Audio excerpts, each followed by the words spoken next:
Ang Ningning at ang Liwanag ni Emilio Jacinto. Ang ningning at liwanag ay nakasisira ng paningin. Ang liwanag ay kinakailangan ng mata upang mapagwari ang buong katunayan ng mga bagay-bagay. Ang bubog, kung tinatamaan ng nag-aapoy na sikat ng araw, ay nagniningning. Ngunit sumusugat sa kamay ng nagaganyak na dumampot. Ang ningning ay maraya. Ating hanapin ang liwanag. Tayo'y huwag mabigani sa ningning. Sa katunayan ng masamang naugalian, nagdaraan ng isang karwahing maningning na hinihila ng kabayong matulin. Tayo'y magpupugay at ang isa sa loob ay mahal na tao ang nakalulan. Datapway, marahil naman isang magnanakaw, marahil sa ilalim ng kanyang ipinatatanghal na kamahalan at mga hiyas na tinataglay ay natatago ang isang pusong sukaban. Nagdaraan ng isang maralita na nagkakanghirap sa pinapasan. Tayo'y mapapangiti at isa sa loob. Saan kaya ninakaw? Datapway, maliwanag nating nakikita sa pawis ng kanyang noo at sa hapon ng kanyang katawan na siya'y nabubuhay sa sipag at kapagalang tunay. Ay, sa ating pang-uga-ugali ay lubhang nangapit ang pagsamba sa ningning at pagtakwil sa liwanag.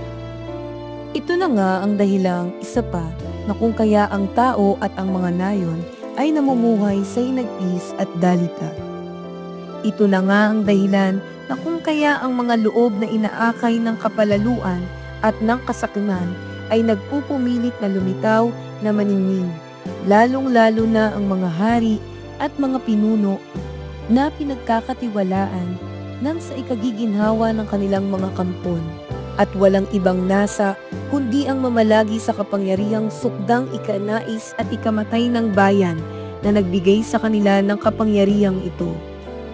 Tayo'y mapagsampalataya sa ningning. Huwag nating pagtakhan na ang ibig mabuhay sa dugo ng ating mga ugat ay magbalat kayo ng maningning. Ay, kung ang ating dinudulugan at hinahinain ng puspos na galang ay ang maliwanag at magandang asal at matapat na loob, ang kahit sino ay walang magpapaningning pagkat di natin pahalagahan at ang mga isip at akalang anupaman ay hindi hihiwalay sa maliwanag na banal na landas ng katwiran. Ang kaliluhan at ang katampalasan ay umahanap ng ningning upang huwag magpamalas ng mga matang tumatanghal ang kanilang kapangitan, ngunit ang kagalingan at ang pag-ibig na dalisay ay hubad, mahinhin, at maliwanag na napapatanaw sa paningin.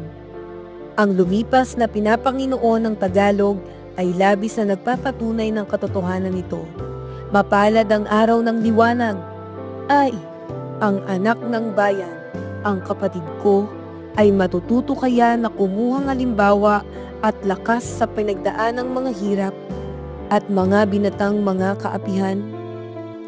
Ang Ningning at Liwanag ay isinulat ni Emilio Jacinto noong mga panahon na ang Pilipinas ay sakop ng mga Kastila.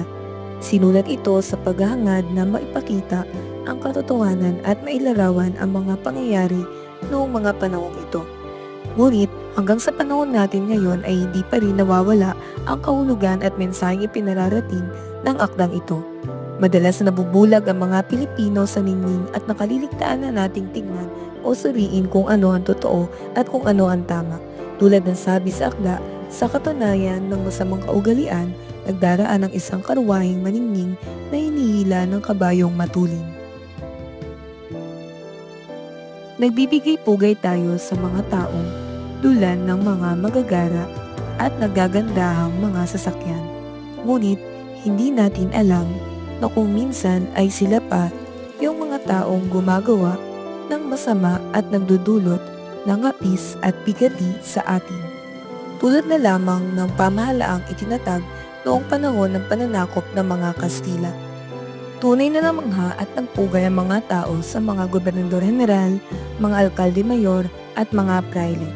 Naakit at nasilaw ang mga tao sa ningning ng kanilang mga kapangyarihan at kakayahan na maihalin tulad din natin sa mga pangyayari sa kasalukuyan. Maraming mga Pilipino ang patuloy na naakit at nauumaling sa ningning ng ibang tao. Mas pinagtutuunan ng pansin ng mga gawi, pananamit at pagmamayari na dumarating sa puntong hindi na natin nakikita o napapansin ang kanilang mga motibo, layunin at tunay na pagkatao. Hindi na natin napapansin ang mga anomalya at katiwalaang nagaganap sa ating kapaligiran. Tulad nga ng sinabi sa akda ni Jacinto, ang ningning ay nakasisilaw at nakasisira ng paningin. Ang liwanag ay kinakailangan ng mata upang mapagwari ang buong katunayan ng mga bagay-bagay.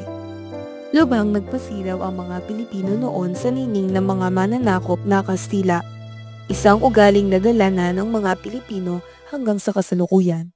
Hindi dapat agad na maakit ang mga Pilipino sa ningning dahil tulad nga ng sinabi sa akda, ito ay maraya.